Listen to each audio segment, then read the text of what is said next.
ఆయన బయటకు వచ్చి మీకు ఏదైతే ఉంటుందో అది మీరు అర్థం చేసుకోవాలి ప్లీజ్. శ్రీకాకుళం జిల్లా టెక్కలికి చెందిన వైసీపీ ఎమ్మెల్యే దువ్వాడ శ్రీనివాస్ పోలీసుల విచారణకు హాజరయ్యారు.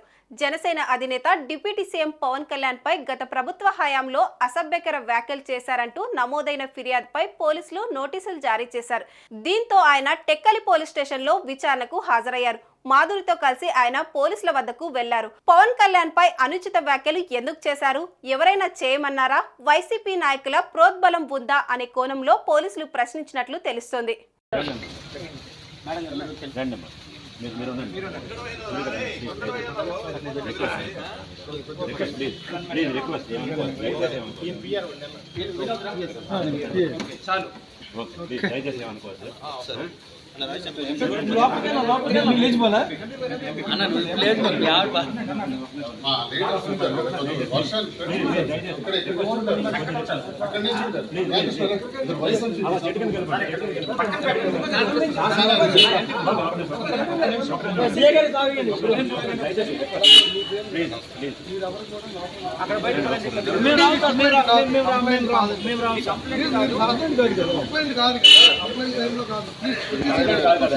ఆయన బయటకు వచ్చి మీకు ఏదైతే ఉంటుందో అది మీరు అర్థం చేసుకోవాలి ప్లీజ్.